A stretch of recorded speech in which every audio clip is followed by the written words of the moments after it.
Here we are, day 3 of the Romford Horror Film Festival, and we've just started on Screen 7 with a short and a feature, Life After and Slasher House 3 Rebooted, and I have a bunch of the cast and crew here. Martin W. Payne, director of the short Life After, and did something with Slasher House 3. Mark was our production manager.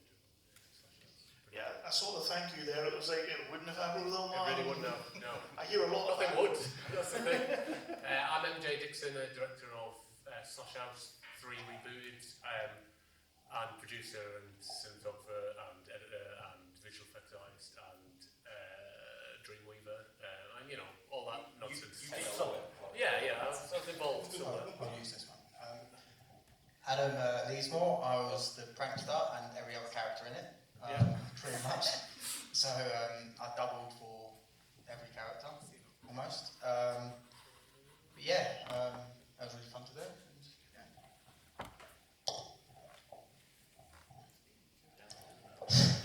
Hi, my name is Paris Rivers, and I've been playing Eric Jones in the Slash House series for 10 years. My buddy MJ here. I'm Tony Mardon, and I played the DIY killer Decker Black. Hi, I'm Henty, and I played the Bernie Man. And I'm Jackie Granville. I played Neville Barrington, the not serial killer with twitchy eyes. Let's first of all, where did the inspiration for your respective movies come from? What was the initial scene, the initial idea? So, Life After is the second in a series of short films that I'm going to be doing. The first showed at some other horror festival in the locality, won't mention that one. And the idea really stems from the fact of I felt I wanted to work with actors to actually able to showcase them.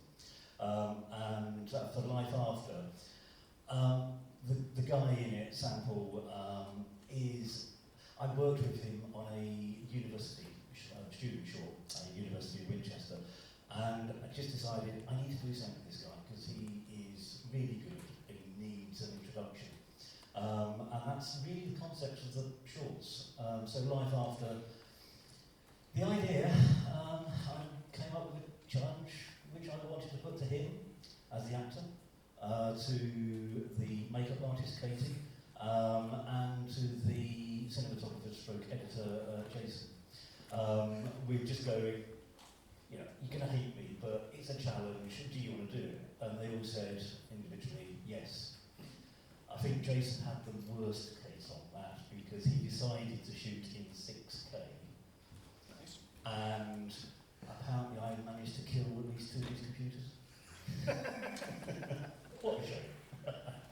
And Slash House 3, obviously, it's the third part of the trilogy, apparently it's the end part of the trilogy, although about 10 stingers in there, so...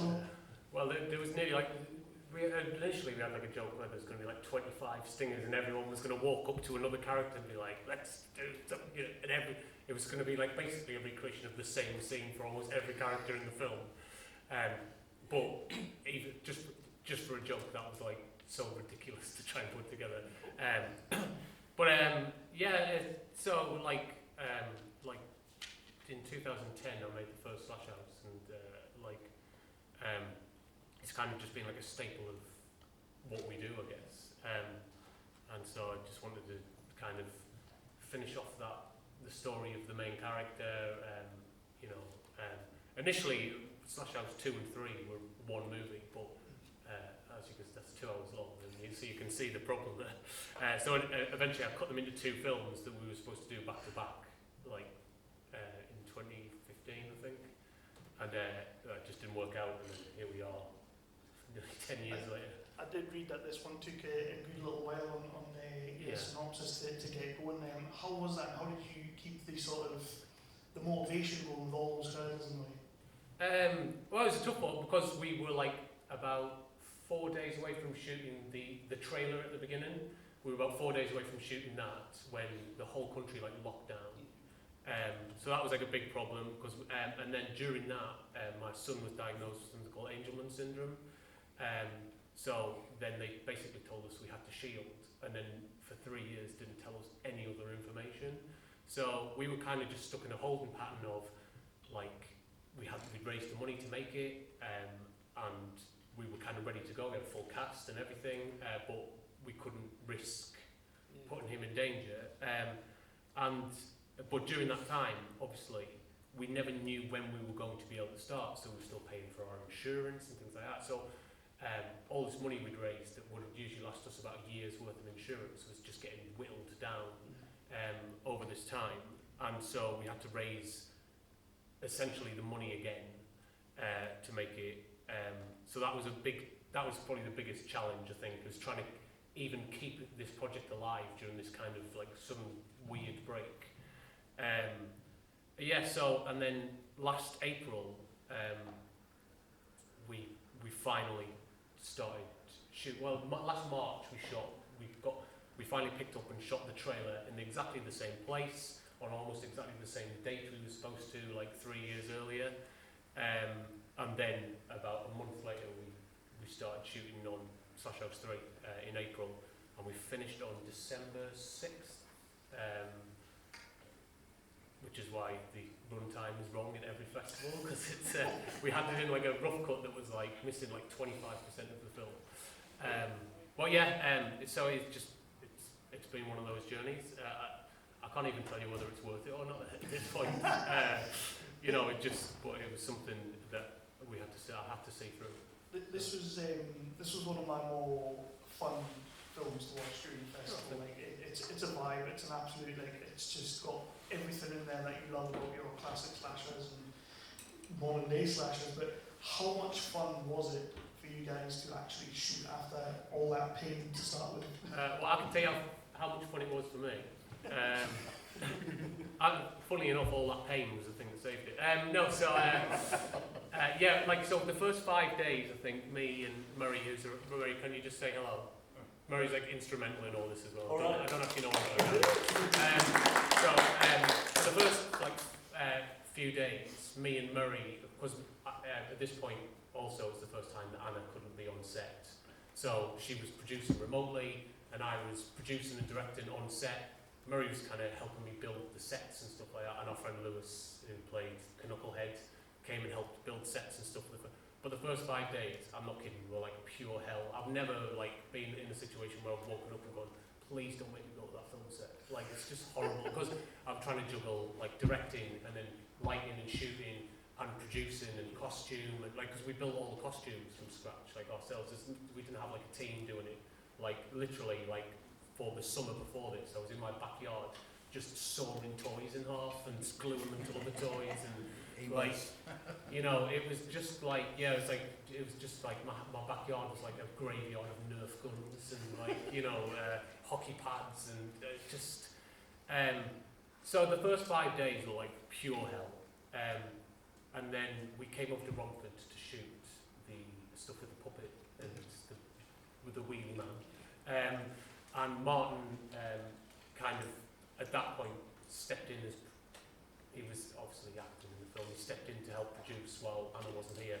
And that suddenly lifted everyone's spirits, I think. Suddenly, I was having a better time because Mardon, just really stepped up to kind of pick up the weight that I was trying to carry. And so I think from that point, he said, look, I'm happy. I actually said, look, you can't do this, get out of the way, I'll do it. Yeah. But he really did save us from disaster, because I don't know if I could have kept on at that pace, and he just kind of said, well, look, let me kind of take some of this burden, and he really did, and that's why he has that credit at the end of the film, because we were fighting a losing battle. You've seen the size of the film, and we're making it. It's a quintessential. I think it's like a quintessential kind of be it good or not. The quintessential version of what we do, which is make films essentially on less than 10 grand.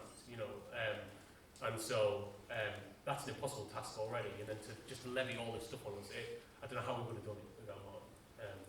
He just. Well, that was my experience. I'm sure other people had a worse one.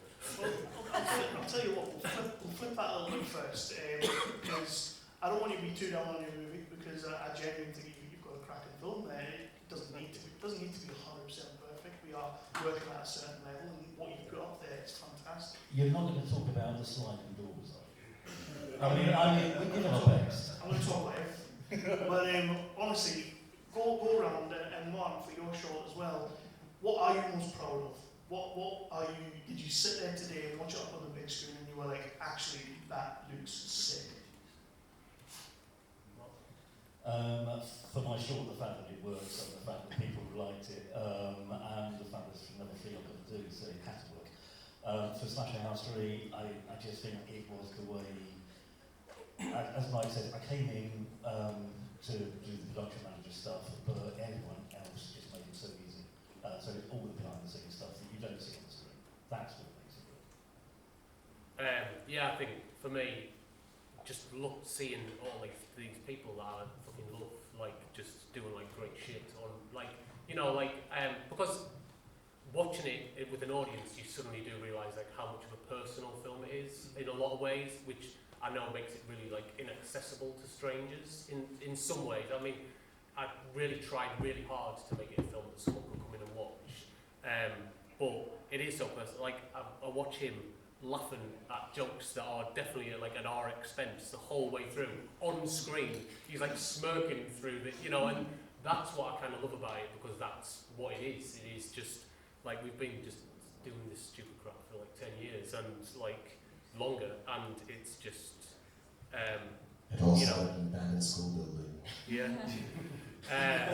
And it's just, you know, like, and that's my favourite part, is seeing all like because I just have loads of talented friends, like, you know, and for some reason they agree to come and waste their time on that stuff. So, but I'll pass on to.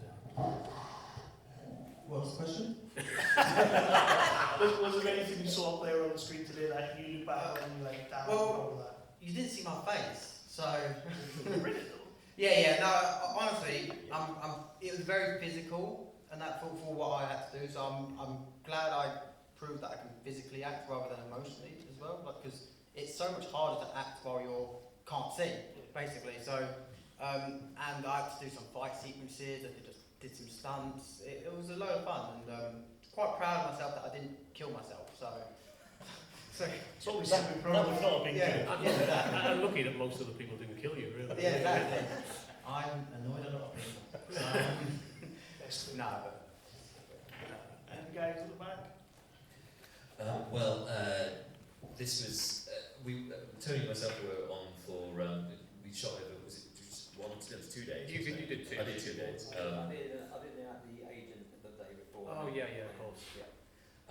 And so, like, when I got introduced to the project, I had no idea of the scope of it, just how big it was, and then to see like a cog in this massive machine that was Slasher House Rebooted was very sort of rewarding to see like it all come together and everything. Also, like I've worked with Mardon and MJ like this is our third now project, and it's I just took a shot at them straight away. Like there's not many people I can say I would strip off for, but I did in this. It wasn't even in the script. It just. So yeah, it was as much fun to watch as it was to be a part of. Generally. That's me. You've got the mic. Sorry. Good rock. I probably should. I would say one thing I'm proud of just seeing it up on screen is MJ, and I think the sheer ambition of making something like that on a micro budget really is incredible, and is to be admired. From my perspective, it was just great to dress up in a rubber suit and ham it up, and to have a lot of fun doing it. Really, I mean, it was uncomfortable getting when MJ presented me with that. He said, "Like, try and get into that," and I was like, "Oh my god!" But it was a good. I had a great time on set. It was really good fun. There's a lot of humour in it, and being a kind of Doctor Who fan as well, the kind of wobbly doors sliding backwards and forwards and all that kind of thing. Do you know what I mean? And there's a tongue-in-cheek humour within the script and with the whole thing, which I really enjoyed. Having enjoyed Pandemonium, I'd watched before, which I think went down a slightly more comic vein. So I loved it. Yeah, it was great. And Martin was very helpful. Pulling up my suit at the back and reattaching bits and putting safety pins in the back so that I didn't keep ripping it and stuff. It was great fun. And luckily I didn't kill Adam either. Unfortunately. I'd just like to, is that on? I'd just like to echo what Si said, really about the production. I thought, MJ saying it was under £10,000. I think you look at it, it looks like, if you said it was a £30,000, £40,000, £50,000 film, you would be surprised with the sets and the costumes and the amount, the sheer scale of it. I thought it was amazing. Personally, playing Decker Black was fantastic. I've got to put on a really bad American accent. Really sorry, my girlfriend's actually American. She hasn't forgiven me yet. But yeah, it was absolutely fantastic. And I'm looking forward to working with the guys again. Yeah, I have to say, you could really tell how Michael has grown as a filmmaker over the past 12 years. If you look at some of his early works like Slash House 1 or Legacy of Thrawn, when I met him, you can see he's grown a lot. So I'm a big fan. I never actually said it to your face, I say it now. I'm a big fan of cinematography. He has a very stylized, comic book style cinematography, and he does it well. And as an actor, I've thoroughly enjoyed it because as I've grown, I realised I'm more of a comedic actor. And in my performances on feature films, I've gone more from more serious roles to more comedic stuff. And it was my first time in a feature-length motion picture that was comedy-based, and I got to do a lot of comedy lines because I think I'm more interesting, funny than serious. So I really enjoyed working on this picture. I'm going to throw out for one question from the audience, if anybody's got one, before we wrap this up. I just want to say one thing. After being part of Slasher House 3, are we going to continue anymore? Steal that question. So we officially started pre-production on Wrath of Thorn 2 days ago, on the 29th of February, which is the day that Thorn appears. So I'm excited about that. That will kind of, I guess, as you were saying, there's a lot of stingers at the end of that film. So the idea was to wrap up Slasher House, and then obviously around Slasher House we've had some other franchises open, like the Thorn franchise, the Cleaver franchise, Pandemonium, the Prankster, and his inevitable spin-off, and Molly Bannister stuff. And so we've got 4 scripts at the minute that are basically continue or close off those franchises, or at least give them an endpoint to then go and do something completely fresh with them. But Wrath of Thorn, I'm particularly excited about. Obviously, this is the first time we've ever really crossed over a main character like Eric, who Paris plays, into another one of our franchises, really, in this way. So now that was quite exciting, and then now I'm quite excited to kind of take him from that and go and kind of finish this story that we've been telling for 10 years, and then we can turn to dust and just it will continue, but there will be if it's up to me, and this Slash House 3, the idea was to create a springboard for you see the Mirror Man for 2 seconds, but maybe he can have his own thing, or you see Mr. Skin Man or whatever he's called, and will kill me if he doesn't get his own movie, or I'm sure Jack's sat back here plotting the Neville's Barrington web series or whatever right at this moment. Oh, yeah. The Disney Plus show. But I mean that's going to be a soap. Yeah. That's the angle. But yeah, so I mean, yes, inevitably, as long as I'm still alive, I guess I'll just keep making this nonsense. Please do. Thank you. Guys, thank you so much for bringing your movies to us. Thank you for submitting, letting us show it, and most of all for being here today. Everybody can get a little round of applause.